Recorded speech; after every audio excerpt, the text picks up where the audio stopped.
പ്രിയമുള്ളവരെ, കഴിഞ്ഞ ദിവസം ഒരു വാർത്ത ശ്രദ്ധയിൽപ്പെട്ടു. മുട്ട പൊട്ടിച്ചപ്പോൾ പ്ലാസ്റ്റിക്കും റബ്ബറും, ചിലത് പൊട്ടിച്ചപ്പോൾ ജെല്ലി രൂപത്തിൽ, ചിലത് റബ്ബർ പന്തിന് സമാനം. തമിഴ്നാട് സ്വദേശികൾ വിറ്റ താറാവ് മുട്ട വാങ്ങിയവർ പറ്റിക്കപ്പെട്ടെന്ന് പരാതി. വാർത്ത ഇങ്ങനെയാണ്: തമിഴ്നാട് സ്വദേശികൾ ഇരുചക്ര വാഹനത്തിൽ എത്തിച്ച് കുറഞ്ഞ വിലയിൽ വിറ്റ താറാവ് മുട്ട വാങ്ങിയവർ വഞ്ചിതരായി. വാങ്ങിയ മുട്ടകളെല്ലാം ഉപയോഗശൂന്യമായിരുന്നെന്നാണ് പരാതി. കഴിഞ്ഞ ദിവസം കണിയാമ്പറ്റ, മില്ലുമുക്ക് പ്രദേശങ്ങളിൽ മുട്ട ചൂടാക്കിയപ്പോൾ പ്ലാസ്റ്റിക്കിനും റബ്ബറിനും സമാനമായ രീതിയിലുള്ള വസ്തുവാണ് ലഭിച്ചതെന്ന് മുട്ട വാങ്ങിയവർ പറയുന്നു. 100 രൂപയ്ക്ക് 11 താറാവ് മുട്ടകളാണ് ഇവർ വിറ്റത്. വിലക്കുറവ് കണ്ട് പ്രദേശത്തെ ഒട്ടേറെ പേർ മുട്ടകൾ വാങ്ങിയിരുന്നു. വീട്ടിലെത്തിയ ശേഷം പൊട്ടിച്ചപ്പോഴാണ് മുട്ടക്കുള്ളിലെ മാറ്റങ്ങൾ ശ്രദ്ധയിൽപ്പെട്ടത്. മുട്ടയുടെ മഞ്ഞക്കുരുവിന് പകരം മഞ്ഞ നിറത്തോട് സാമ്യമുള്ള കൊഴുത്ത ദ്രാവകമാണ് കണ്ടത്. സമയം കഴിയുന്തോറും ദ്രാവകത്തിന്റെ നിറം മാറിക്കൊണ്ടിരുന്നു. ചിലത് പൊട്ടിച്ചപ്പോൾ ജെല്ലി രൂപത്തിലും കാണപ്പെട്ടു. മുട്ടകൾ തമ്മിൽ കൂട്ടിമുട്ടിയാലും നിലത്ത് വീണാലും പെട്ടെന്ന് പൊട്ടുന്നില്ലെന്നും മുട്ട വാങ്ങിയവർ പറയുന്നു. ചിലർ പുഴുങ്ങിയ ശേഷം തോട് പൊട്ടിച്ചപ്പോൾ ഉള്ളിൽ വെളുത്ത നിറത്തിലുള്ള റബ്ബർ പന്തിന് സമാനമായ വസ്തുവാണ് ലഭിച്ചത്. അപ്പൊ ഇതായിരുന്നു വാർത്ത. എന്താണ് ഈ വാർത്തയിൽ നമുക്ക് മനസ്സിലാകുന്നത്? അതിൽ പ്രധാനപ്പെട്ട ഒരു പരാതിയായിട്ട് പറയുന്നത്, മുട്ട ചൂടാക്കിയപ്പോൾ പ്ലാസ്റ്റിക്കിനും റബ്ബറിനും സമാനമായ ഒരു വസ്തുവാണ് ലഭിച്ചത് എന്നാണ് പരാതി. പിന്നെ മറ്റൊരു പരാതി, മഞ്ഞക്കുരുവിന് പകരം മഞ്ഞ നിറത്തോട് കൂടിയ ഒരു കൊഴുത്ത ദ്രാവകമാണെന്നാണ്. പിന്നെ മറ്റൊന്ന്, മുട്ട പെട്ടെന്ന് പൊട്ടുന്നില്ല. സാധാരണ കോഴിമുട്ടകളെ പോലെ വളരെ പെട്ടെന്ന് പൊട്ടുന്നില്ല എന്നുള്ളതാണ്. അതായത് വീണാലൊന്നും വളരെ പെട്ടെന്ന് പൊട്ടുന്നില്ല എന്നുള്ളതാണ് പരാതി. നമുക്ക് ഈ പരാതികളൊന്ന് ശ്രദ്ധിക്കാം. മുട്ട ചൂടാക്കിയപ്പോൾ പ്ലാസ്റ്റിക്കിനും റബ്ബറിനും സമാനമായ വസ്തു ലഭിച്ചു എന്നുള്ളതാണ് പ്രധാനപ്പെട്ട ഒരു പരാതിയായിട്ട് വരുന്നത്. ഇപ്പോൾ പ്ലാസ്റ്റിക് മുട്ടയുമായി ബന്ധപ്പെട്ട ധാരാളം വാർത്തകൾ സോഷ്യൽ മീഡിയകളിൽ പ്രചരിക്കുന്നുണ്ട്. അത്തരം വാർത്തകൾ പൊതുജനങ്ങൾക്കിടയിൽ ഇത്തരത്തിലുള്ള സംശയങ്ങൾ ഉളവാക്കാൻ സാധ്യതയുണ്ട്. മുട്ട ചൂടാക്കിയപ്പോൾ പ്ലാസ്റ്റിക്കിനും റബ്ബറിനും സമാനമായ വസ്തു ലഭിക്കാൻ എന്തായിരിക്കും കാരണം? ഒന്നാമത്, ഈ പരാതിയിൽ തന്നെ പറയുന്നത് വില കുറച്ചാണ് മുട്ട വിറ്റത് എന്നാണ്. വില കുറച്ച് മുട്ട വിൽക്കണമെങ്കിൽ സ്വാഭാവികമായിട്ടും അത് പഴകിയ മുട്ടയാവാനാണ് സാധ്യത. മുട്ട പഴകുന്തോറും അതിൽ ഒരുപാട് മാറ്റങ്ങൾ സംഭവിക്കും. പരാതിയിൽ പറഞ്ഞതുപോലെ മഞ്ഞക്കുരുവിന്, അതായത് മുട്ടയുടെ മഞ്ഞക്കുണ്ടായ മാറ്റങ്ങളെ കുറിച്ചൊക്കെ പറയുന്നുണ്ട്. ഒരു ഫ്രഷ് മുട്ടയാണെങ്കിൽ സ്വാഭാവികമായിട്ടും അത് പൊട്ടിച്ചു കഴിഞ്ഞാൽ അതിന്റെ മഞ്ഞയും വെള്ളയും സെപ്പറേറ്റ് ആയി നിൽക്കുന്നത് കാണാം. അതായത് മഞ്ഞ ക്ലിയർ ആയിട്ട് റൗണ്ടായിട്ട് വെള്ളയുമായിട്ട് കൂടിക്കലരാതെ സെപ്പറേറ്റ് ആയിട്ട് നമുക്ക് ലഭിക്കും. എന്നാൽ മുട്ട പഴകും തോറും ഈ മഞ്ഞയും വെള്ളയും തമ്മിൽ കൂടിച്ചേരുകയും അത് കലങ്ങിയ മഞ്ഞയും വെള്ളയുമാണ് സാധാരണഗതിയിൽ ലഭിക്കുക. അതാണ് മഞ്ഞക്കുരുവിനുണ്ടായ മാറ്റമായിട്ട് പരാതിയിൽ പ്രധാനമായിട്ടും പറയുന്ന ഒന്ന്. ഇനി മുട്ട എന്തുകൊണ്ടാണ് ചൂടാക്കിയപ്പോൾ ഒരു റബ്ബറി ടെക്സ്ചർ അല്ലെങ്കിൽ ഒരു പ്ലാസ്റ്റിക് ടെക്സ്ചർ ഉണ്ടായി എന്ന് പറയാൻ കാരണം? ഒന്ന് ഓൾറെഡി പറഞ്ഞു കഴിഞ്ഞു, മുട്ട പഴകിയതായിരിക്കും. പഴകിയ താറാവ് മുട്ടയിലൊക്കെ സ്വാഭാവികമായിട്ടും അതിന്റെ എഗ് ആൽബുമിന്, അതായത് മുട്ടയുടെ വെള്ള പൊതുവെ തിന്നായി മാറുകയും അത് ചൂടാക്കുമ്പോൾ അൺഈവൻലി കുക്കായി മാറുന്നതിന്റെ കാരണമായിട്ട് അത് പ്ലാസ്റ്റിക് ടെക്സ്ചറിലേക്ക് മാറാൻ സാധ്യതയുണ്ട്. ഇനി താറാവ് മുട്ടയുടെ പ്രോട്ടീൻ കണ്ടന്റ് പൊതുവെ കോഴിമുട്ടയേക്കാൾ കൂടുതലാണ്. അതുകൊണ്ട് തന്നെ ഇവ ചൂടാക്കുമ്പോൾ കൂടുതലാക്കിയിട്ട് ചൂടായി കഴിഞ്ഞാൽ, ബോയിലിംഗ് കൂടുതലായി നടന്നു കഴിഞ്ഞാൽ അല്ലെങ്കിൽ കുക്കിംഗ് കൂടുതലായി നടന്നു കഴിഞ്ഞാൽ സ്വാഭാവികമായിട്ടും ഇതിന്റെ എഗ് വൈറ്റും എഗ് യോക്കും ഒരു റബ്ബറി ടെക്സ്ചറിലേക്ക് മാറും. സാധാരണ ഒരു മീഡിയം ഡക്ക് എഗ് കുക്കാവാൻ വേണ്ടത് 8 to 10 മിനിറ്റ്സ് ആണ്. അതിൽ കൂടുതൽ ഒരു 13 മിനിറ്റിൽ കൂടുതലൊക്കെ ഓവറായിട്ട് ചൂടാക്കുകയാണെങ്കിൽ സ്വാഭാവികമായിട്ടും ഈ എഗ് വൈറ്റ്, മുട്ടയുടെ വെള്ളയും മഞ്ഞയും ഒരു റബ്ബറി ടെക്സ്ചറിലേക്ക് മാറാൻ സാധ്യതയുണ്ട്.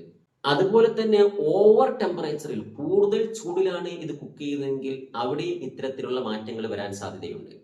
പിന്നെ ഒരു കാര്യം പറയുന്നത്, മുട്ട താഴേക്കിട്ടപ്പോൾ പെട്ടെന്ന് പൊട്ടുന്നില്ല എന്നുള്ളതാണ്. സാധാരണ കോഴിമുട്ടയുമായിട്ട് കമ്പയർ ചെയ്യുമ്പോൾ താറാവ് മുട്ടയുടെ ഷെൽ മെംബ്രെയിന്റെ തിക്നെസ് പൊതുവെ കൂടുതലാണ്. അതുപോലെ തന്നെ കൂടുതൽ തിക്കായിട്ടുള്ള ആൽബുമിൻ അല്ലെങ്കിൽ എഗ് വൈറ്റ് ആണുള്ളത്. അപ്പൊ സ്വാഭാവികമായിട്ടും തിക്കായിട്ടുള്ള ഒരു ഷെൽ മെംബ്രെയിനും വളരെ തിക്കായിട്ടുള്ള ആൽബുമിനൊക്കെ ഉള്ളത് കൊണ്ട് തന്നെ. പിന്നെ മറ്റൊരു പരാതി പറയുന്നത്, താറാവ് മുട്ട നിലത്തിട്ടപ്പോൾ വളരെ പെട്ടെന്ന് പൊട്ടിയില്ല എന്നുള്ളത്, അല്ലെങ്കിൽ തമ്മിൽ കൂട്ടിമുട്ടിച്ചപ്പോൾ വളരെ പെട്ടെന്ന് പൊട്ടിയില്ല എന്നുള്ളതാണ്.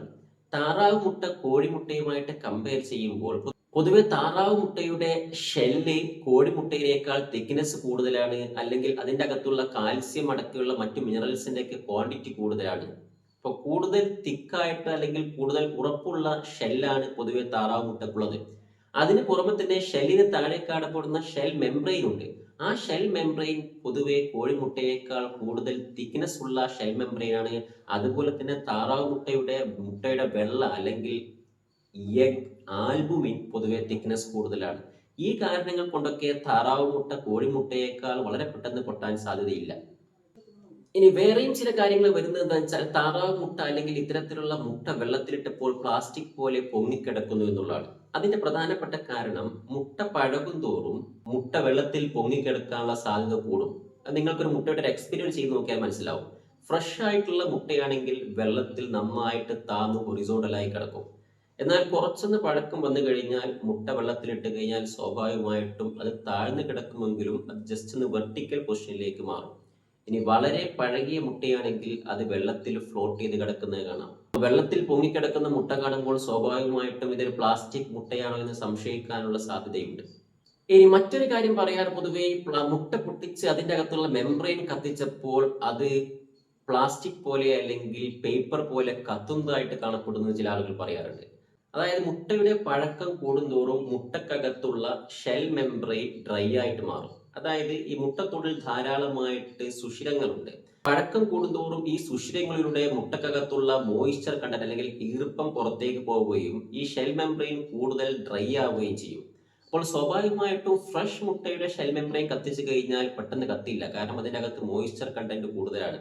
എന്നാൽ മുട്ട പഴകും തോറും അല്ലെങ്കിൽ കൂടുതൽ ഉയർന്ന ഊഷ്മാവിൽ വേനൽക്കാലത്തൊക്കെ സൂക്ഷിച്ചിരിക്കുന്ന മുട്ടയൊക്കെ ആണെങ്കിൽ സ്വാഭാവികമായിട്ടും മുട്ട പഴകും തോറും ഇതിൻ്റെ അകത്തുള്ള മോയിസ്ചർ കണ്ടന്റ് നഷ്ടമാവുകയും അത്തരത്തിലുള്ള ഷെൽ മെംബ്രെയിൻ ഡ്രൈ ആകുകയും ഒരു പേപ്പറിലേക്ക് അപ്പിയറൻസ് വരികയും അത് കത്തിച്ചു കഴിഞ്ഞാൽ വളരെ പെട്ടെന്ന് കത്തുകയും ചെയ്യും, കാരണം അതിൽ മോയിസ്ചർ കണ്ടന്റ് വളരെ കുറവാണ്. ആ രീതിയിലും ഇത് പ്ലാസ്റ്റിക് മുട്ടയാണോ എന്ന് ചില ആളുകൾ സംശയിക്കാൻ സാധ്യതയുണ്ട്. പ്ലാസ്റ്റിക് മുട്ടയാണെന്ന് സംശയിക്കുന്ന കേസുകളിലൊക്കെ മിക്കവാറും പഴകിയ മുട്ടകളായിരിക്കും. മുട്ട പഴകും തോറും അതിൻ്റെ അകത്ത് ധാരാളം മാറ്റങ്ങൾ സംഭവിക്കുന്നുണ്ട്. അതിന്റെ ഫലമായിട്ട് ഇത്തരത്തിലുള്ള ചില സംശയങ്ങൾ വരാൻ സാധ്യതയുണ്ട്. പിന്നെ ചില ആളുകൾ പറയുന്നത് എന്താണെന്ന് വെച്ചാൽ മുട്ടയുടെ തൂക്കം വളരെ കുറവാണ്, ഇത് പ്ലാസ്റ്റിക് ആണോ എന്ന് സംശയമുണ്ട്. ഒരു കാര്യം മനസ്സിലാക്കുക, മുട്ട പഴകും തോറും മുട്ടയുടെ തൂക്കം കുറഞ്ഞു വരും. കാരണം നേരത്തെ പറഞ്ഞു മോയിസ്ചർ കണ്ടന്റ് നഷ്ടപ്പെടുന്നുണ്ട്. ഒരു ഫ്രഷ് എഗ്ഗുമായിട്ട് കമ്പയർ ചെയ്യുമ്പോൾ ഒരു പഴകിയ മുട്ടക്ക് 15 മുതൽ 20 ഗ്രാം വരെ തൂക്കം കുറവായിരിക്കും. അപ്പൊ ആ രീതിയിലും പഴകിയ മുട്ട പ്ലാസ്റ്റിക് മുട്ടയാണോ എന്ന് സംശയിക്കാനുള്ള സാധ്യതയുണ്ട്. അപ്പോൾ ഒരു കാര്യം മനസ്സിലാക്കുക, പ്ലാസ്റ്റിക് മുട്ട എന്നുള്ള ഒരു കാര്യം നിലവിൽ ഇല്ല. നാം പ്ലാസ്റ്റിക് മുട്ടയാണെന്ന് പലപ്പോഴും പല ആളുകളും സംശയം പ്രകടിപ്പിക്കുന്നതൊക്കെ ഇത്തരത്തിൽ പഴക്കം ചെന്ന മുട്ടയാകാനാണ് സാധ്യത. ഇന്നൊരു മുട്ടയ്ക്ക് ഏകദേശം 6 രൂപ അല്ലെങ്കിൽ 6 രൂപ മാത്രം വിലയുള്ളപ്പോൾ ഇനി ഒരു താറാവ് മുട്ടയാണെങ്കിൽ 10-12 രൂപ വിലയുള്ളപ്പോൾ ആ ഒരു വിലയ്ക്ക് നാച്ചുറൽ എഗ്ഗിന്റെ അതേ കൺസിസ്റ്റൻസിയിൽ പ്ലാസ്റ്റിക് മുട്ട ഉണ്ടാക്കിയെടുക്കുക എന്നുള്ളത് ഒരിക്കലും സാധ്യമായ കാര്യമല്ല. അതുകൊണ്ട് പ്ലാസ്റ്റിക് മുട്ട എന്നുള്ള സംശയം പാടെ ഒഴിവാക്കുക.